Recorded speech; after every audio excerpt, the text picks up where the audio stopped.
मित्रांनो, 16 जुलै 2026चा हा एक शासन निर्णय आहे, ज्याद्वारे शासनाने काय निर्णय घेतलेला आहे, तर विकसित भारत रोजगार आणि आजीविका हमी मिशन ग्रामीण विकसित भारत जी रामजी योजनेअंतर्गत सन 2026-27 या आर्थिक वर्षामध्ये केंद्र शासनाकडून प्राप्त होणाऱ्या प्रत्येक कुटुंबासाठी 125 दिवसापर्यंतची मजुरीकरता 60% केंद्रीय निधी वितरित करण्याबाबत. थोडक्यात काय मित्रांनो, तर जी रोजगार हमी योजना होती, जिचं नाव आता भारत जी रामजी योजना करण्यात आलेलं आहे. यावर जे रोजगार हमीवर काम करणारे जे रोजगार होते काम केलेलं आहे. जे नोंदणीकृत ज्यांना रोजगार हमीचं कार्ड मिळालेलं आहे, ज्यांनी काम केलेलं आहे, त्यांना त्यांच्या कामाचा मोबदल्यासाठी जी रक्कम आहे, ती आता लवकरच वितरित केली जाणार आहे. म्हणजे या योजनेसाठी 60% केंद्र शासनाचे आणि 40% हे महाराष्ट्र शासनाचे अशा पद्धतीने ही विभागणी करण्यात आलेली आहे. त्यापैकी केंद्र शासनाचे 60% प्रमाणे जो निधी आहे, तो आता 2026-27चा आर्थिक निधी वितरित करण्यात आलेला आहे.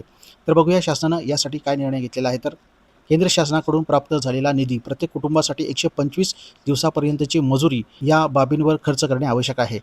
या वास्तव खाली नमूद केलेल्या लेखा शीर्षकाअंतर्गत प्राप्त केंद्र निधी रक्कम 811,06,79,000 रुपये जी रक्कम आहे ती आहरण व संवितरण अधिकारी रोजगार हमी योजना विभाग यांना अर्थसंकल्पीय वितरण प्रणालीद्वारे वितरित करण्यास शासनानं मंजुरी दिलेला आहे.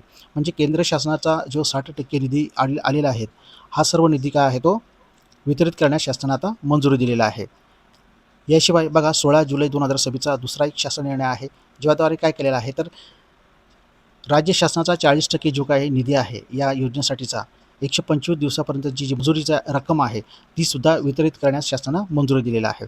तर बघा याद्वारे शासनाने काय निर्णय घेतलेला आहे, तर केंद्र शासनाकडून प्राप्त झालेल्या निधीच्या समरूप राज्य सरकारचा प्रत्येकी कुटुंबासाठी 125 दिवसापर्यंतची मजुरी या बाबीवर खर्च करण्यासाठी 540,71,19,333 एवढी जी रक्कम आहे ती या वितरण अधिकारी रोजगार हमी योजना विभाग यांना संकल्पीय वितरण प्रणालीद्वारे वितरित करण्यास शासनानं म्हणजे 60% आणि 40% म्हणजे 100% निधी हा आता शासनानं काय केलेला आहे, वितरित केला गेलेला आहे. म्हणजेच रोजगार हमीसाठी 2026-27 या आर्थिक वर्षासाठी जे काही जे मजुरांनी काम केलं होतं त्यांना आता लवकरच त्यांच्या खात्यामध्ये हा मोबदला हा वितरित केला जाणार आहे.